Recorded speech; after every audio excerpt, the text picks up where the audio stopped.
지난주 수요예배 시간에는 다윗이 예루살렘을 점령한 사건을 살펴보았습니다.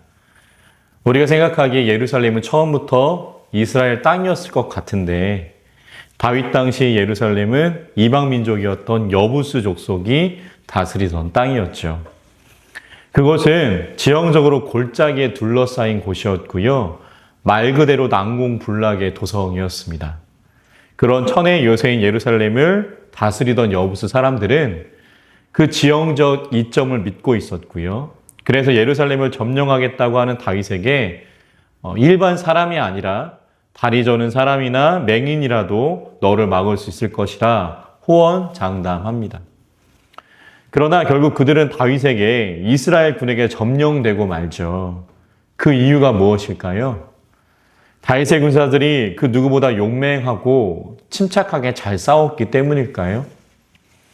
성경은 그 이유를 아주 간략하게 증언하죠. 지난주 말씀이었던 사무엘하 5장 10절의 말씀 우리 다시 한번 읽어보도록 하겠습니다. 사무엘하 5장 10절 있습니다.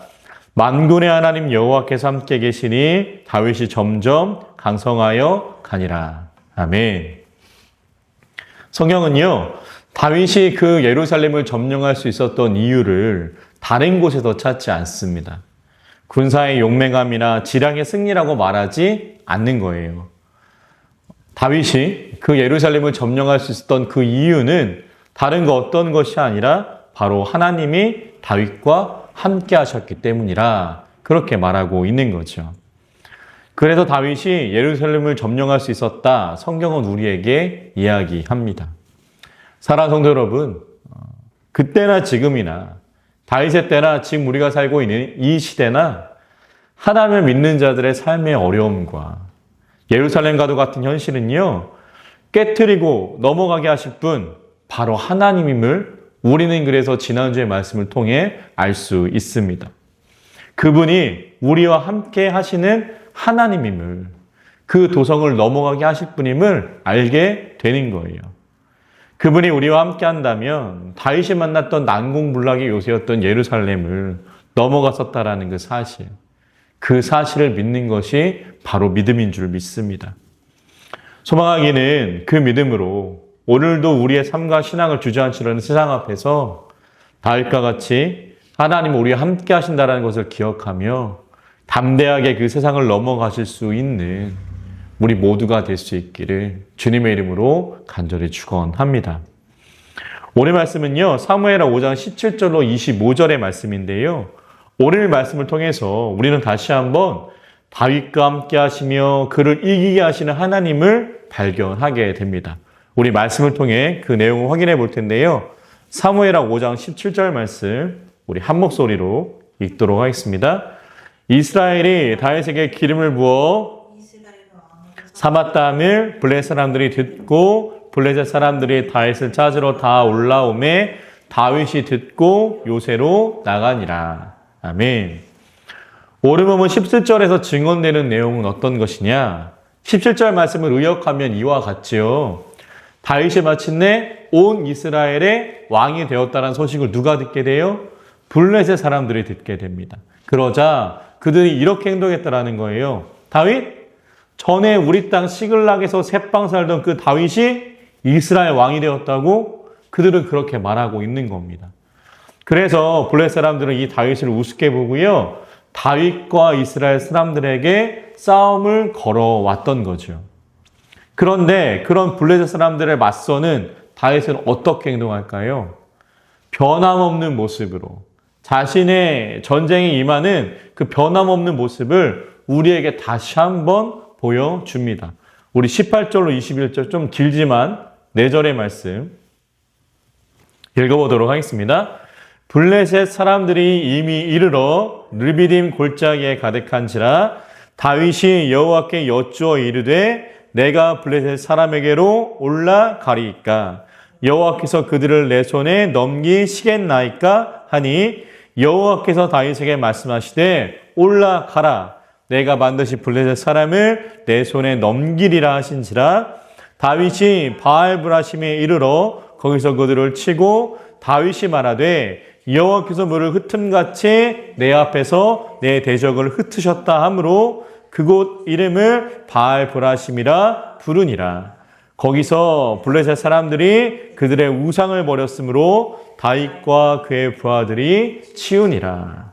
아멘. 다윗이 이렇게 싸움을 걸어왔던 블레셋과의 전투에서 보여주는 모습은 어떤 모습입니까? 시글락 이후로 다윗은 하나님께 먼저 묻고 하나님이 자신에게 하시는 말씀대로 움직이는 것을 보여줍니다. 이번에도 언제나 똑같이 다윗과 함께 하시며 다윗의 길을 만드시는 그 하나님, 그분을 의지했고요. 그렇게 하나님께서는 다윗을 이기게 하셨고 다윗의 명성을 높여주셨습니다. 그렇게 다윗은 다시 한번 이기게 하신 하나님의 힘으로 블레셋, 자신에게 싸움을 걸어온 블레셋을 다시 한번 물리칠 수 있었던 거죠.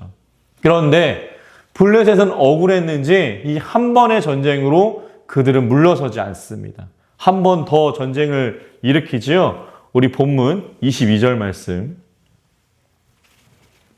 읽도록 하겠습니다. 블레셋 사람들이 다시 올라와서 르바임 골짜기에 가득한지라. 아멘. 이번에도 다윗 어떻게 행동할까요?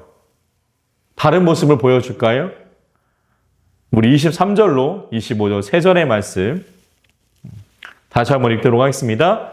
다윗이 여호와께 여쭈니 이르시되 올라가지 말고 그를 뒤로 돌아서 뽕나무 숲을 맞은편에서 그들을 기습하되 뽕나무 꼭대기에서 거름 없는 소리가 들리거든 곧 공격하라. 그때 여호와가 너보다 앞서 나아가서 블레셋 군대를 치리라 하신지라.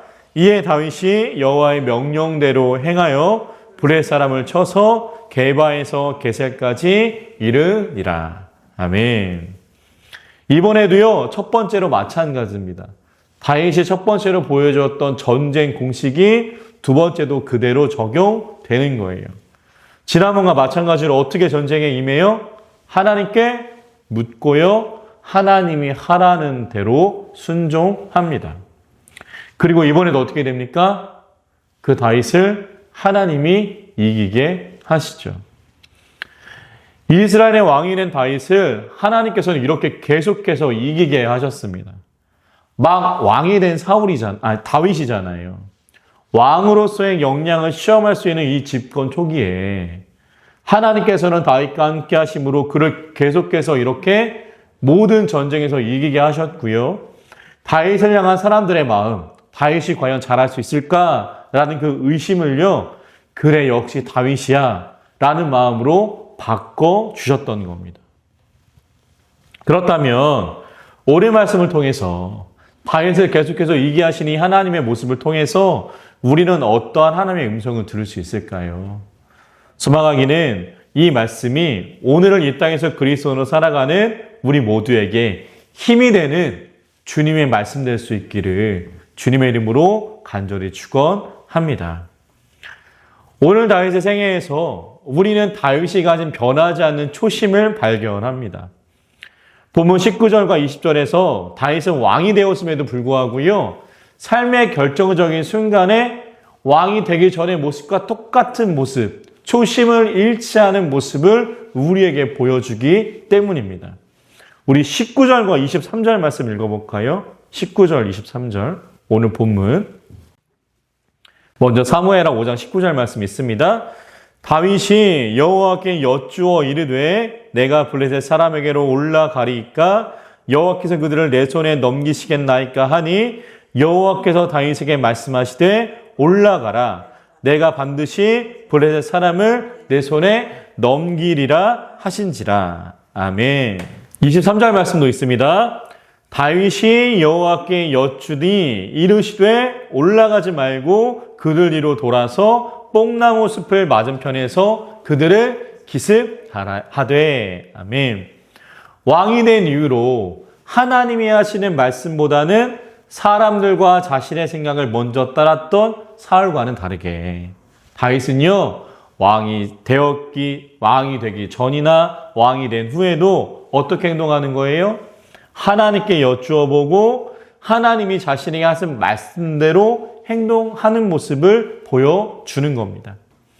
하나님의 말씀을 자기 삶의 중심에 두는 초심을 잃지 않은 모습을 계속해서 보여주고 있는 거죠.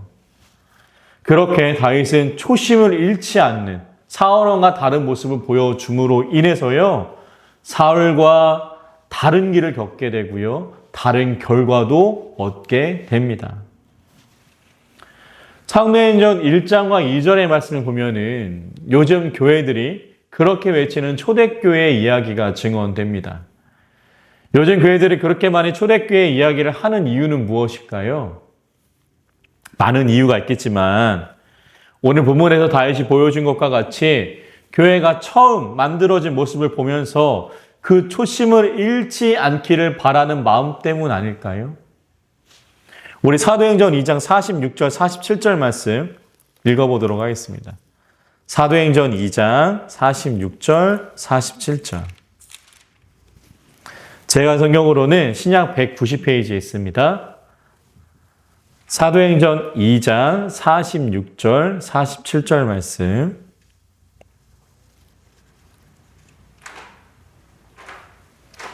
사도행전 2장 46절, 40절 말씀 있습니다. 날마다 마음을 같이하여 성전에 모이기를 힘쓰고 집에서 떡을 떼며 기쁨과 순전한 마음으로 음식을 먹고 하나님을 찬미하며 또 온 백성에게 칭송을 받으니 주께서 구원받는 사람을 날마다 더하게 하시니라. 아멘. 바로 이 초대교회의 모습이 오늘날 이 땅의 교회들에게서 재현되길 바라는 마음으로 순수하게 하나님만을 바라는 이 모습이 다시 한번 이루어지기를 소망하기 때문에 우리가 지금도 이 초대교회의 말씀들을 이야기하고 그때를 회상하는 것 아닐까요? 그러므로 초심은 얼마나 중요합니까? 그리고 그 초심을 유지하는 것은 얼마나 더 중요한 일입니까? 우리가 초대교회를 이야기하는 만큼 우리는 그 초심을 중요하게 살고 중요하게 생각하며 살아가는 거예요. 여기 계신 모든 분들 하나님을 처음 인격적으로 만났을 때 그 뜨거웠던 순간들이 다들 있으신 줄로 믿습니다. 그런데 안타까운 것은 세상 살아가면서 그때 그 뜨거웠던 초심이 식어짐을 발견하는 거죠. 물론 초심을 잃어버린, 초심을 계속해서 보여주지 못한 저와 같은 목회자들에게 1차적인 책임이 있겠죠. 그런데 돌이켜보면요, 나에게도 책임이 있습니다. 그들이 변화했다고 해서 나까지 변화해야 한다고 하나님을 말씀하신 적이 없기 때문이에요. 하나님은 변화가 아니라 언제나 초심을 이야기하십니다. 사랑하는 성도 여러분, 그러므로 오늘 말씀에 나왔던 초심을 잃지 않은 그 다윗의 모습이 왕이 되기 전이나 왕이 된 이유나 그 한결같았던 그 모습이 우리에게 있기를, 하나님을 향한 초심의 그 믿음의 모습이 회복되기를 소망합니다. 하나님을 처음 만났던 그 마음들이 다시 한번 우리 안에 자리 잡기를 소망해요. 그래서 초심을 잃지 않고 하나님과 나아가시는, 그러므로 이김으로 다윗에게 그 역사하셨던 그 하나님을 우리도 만날 수 있는 우리 모두가 될 수 있기를 주님의 이름으로 간절히 축원합니다. 오늘 다윗의 생애에서 우리는 다시 한번 다윗보다 앞서 나가시는 하나님을 발견합니다. 이미 여러 번 말씀드렸죠. 다윗의 길을 하나님께서는 앞서서 만들어 가신다고요. 그런데 오늘 말씀을 통해서는요, 그 하나님의 모습을 조금 더 구체적으로 만날 수 있습니다. 바로 두 번째 전투가 진행되었던 사무엘하 5장 23절로 24절의 말씀인데요. 한번 볼까요? 사무엘하 5장 23절로 24절의 말씀. 두 절의 말씀 있습니다. 다윗이 여호와께 여쭈니 이르시되 올라가지 말고 그들 뒤로 돌아서 뽕나무 숲을 맞은편에서 그들을 기습하되 뽕나무 꼭대기에서 걸음 걷는 소리가 들리거든 곧 공격하라. 그때 여호와가 너보다 앞서 나아가서 블레셋 군대를 치리라 하신지라. 아멘. 오늘 말씀에 증언된 블레셋과의 두 번째 전투에서요, 하나님께서는 다윗에게 어떻게 블레셋인들을 상대해야 하는지를 자세히 말씀하십니다. 그 방법이 무엇이에요? 그들을 기습하는 것인데 24절의 증언처럼 뽕나무 꼭대기에서 걸음 걷는 소리가 들리거든 곧 공격하라 라는 것이었습니다. 이 본문을 영어 성경으로 보면은요, 조금 더 이해하기가 쉽습니다. 24절에 증언된 걸음 걷는 소리, 이 소리. 우리가 생각하기에 사부작 조용히 걷는 걸음 소리일 것 같지만 영어 성경을 보면은요, 뭐라고 나와 있느냐? 사운드 오브 마칭이라고 되어 있어요. 그러니까 곧 군악대 소리입니다. 군악대. 다시 말해 하나님이 다윗에게 하신 말씀은요, 걸음 걷는 소리가 들리면 이 말씀은요, 뽕나무 꼭대기에서 군악대 행진 소리가 들리면 너는 곧 블레셋인들을 공격하라 라는 말씀이었습니다. 그렇게 때에 맞춰 공격하면 하나님께서 어떻게 하신다고요? 우리 24절 말씀 다시 한번 읽어볼까요? 있습니다. 뽕나무 꼭대기에서 걸음 걷는 소리가 들리거든 곧 공격하라. 그때에 여호와가 너보다 앞서 나아가서 블레셋 군대를 치리라 하신지라. 아멘. 그때 누가 다윗보다 앞서 나가신다고요? 여호와께서, 하나님께서 다윗보다 앞서 나가셔서 블레셋 군대를 치워주시겠다. 하나님 그렇게 말씀하십니다. 사무엘하 5장 24절의 말씀 중에 우리가 가진 한글 성경에는 앞서라고 번역된 단어가 있습니다. 보이세요? 앞서 나아가서. 그런데요, 히브리어 단어를 보면은요, 이 앞서라는 단어가 레파네카라는 단어입니다. 어떤 단어라고요? 레파네카라는 단어라고요. 이 레파네카라는 단어의 구조를 살펴보면은요, 전치사 레와 얼굴을 뜻하는 히브리어 단어 파님으로 구성된 단어인데요. 전치사 레와 얼굴을 뜻하는 파님이라는 단어가 합쳐져서 우리가 가진 성경으로는 앞서로 번역이 된 것입니다. 그런데 이 레파네카라는 단어를 히브리 원어의 느낌을 살려서 번역하면 어떤 뜻이냐? 이런 뜻이 돼요. 내 얼굴 앞에서. 그러니까 이 단어의 뜻을 잘 살려가지고 오늘 말씀을 종합하자면요, 이런 뜻이 되는 겁니다.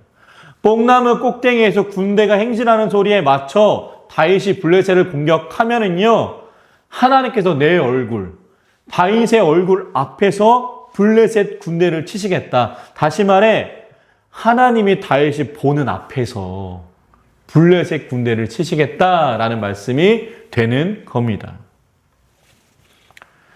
그런데 이 정도면 반칙 아닙니까? 전쟁에서 하나님이 다윗이 보는 앞에서 블레셋인들과 싸운다면 블레셋인들은 질 수밖에 없죠. 하나님께서는 아무리 그렇게 다윗을 사랑하셔도 그렇지 블레셋인들 입장에서는 반칙이라고 할 만한 일로 그러한 모습으로 다윗을 위하여 싸워 주시는 거예요. 다윗이 하나님의 말씀, 그 말씀에 따라 순종한다면 내가 너의 얼굴 앞에서 너를 위해 싸워줄 것임을 하나님은 이야기하십니다. 사랑하는 성도 여러분, 소망하기는 이 다윗의 경험이 오늘을 그리스도로 살아가는 우리의 삶 가운데 발견되기를 소망합니다. 하나님이 여러분들이 보는 눈앞에서 역사하시는 것을, 다윗이 경험하였던 그것을 우리도 눈으로 볼 수 있기를 소망합니다. 중요한 것은 무엇이에요? 다윗이 하나님을 향한 초심을 잃지 않을 때, 그래서 하나님보다 앞서지 않을 때 그 일이 일어났다라는 겁니다. 우리도 하나님을 향한 초심을 잃지 않으며 하나님보다 앞서지 않을 때 이 경험이 우리 삶에 임할 줄로 믿습니다. 소망하기는 그 나보다 내 얼굴의 앞에서 일하시는 하나님을 만나실 수 있는 우리 모두가 될 수 있기를 주님의 이름으로 간절히 축원합니다. 가끔 저희 교회가 제가 살았던 고향에 있어서 고향 친구들과 이런 이야기를 할 때가 있습니다. 사는 곳이 다르고 하는 일이 다르고 다들 나이도 비슷하고 살림도 비슷해서 다들 가지고 있는 문제들, 직장에서나 문제, 진로의 문제, 가정의 문제, 다들 비슷비슷하다라는 걸 알게 되는 거죠. 다들 삶이란 크게 다르지 않는 것임을 깨닫게 됩니다. 여전히 그들의 삶에도 문제는 있고요. 그 문제를 넘어가기 위해서 그들은 애쓰고 있음을 알게 됩니다. 사랑하는 성도 여러분, 그러나 오늘 말씀에서 하나님은 말씀하십니다. 그리스도인들은 다윗을 이기게 하신 하나님, 그 하나님을 만나야 된다라고 말입니다. 저 여러분들이 보는 앞에서 저 여러분들의 문제 가운데 레파네카의 그 하나님이 앞서 행하시겠다 우리에게 말씀하시는 거예요. 그러므로 사랑하는 성도 여러분, 하나님을 향한 초심을 잃지 않으셔서 하나님보다 앞서가지 않으셔서 이기게 하시는 레파네카의 하나님을 우리 삶으로 경험하시고 만나실 수 있는 남은 3일의 삶을 살아가는 우리 모두가 될 수 있기를 주님의 이름으로 간절히 축원합니다. 하나님은 우리의 얼굴 앞에서 일하십니다. 기도하겠습니다.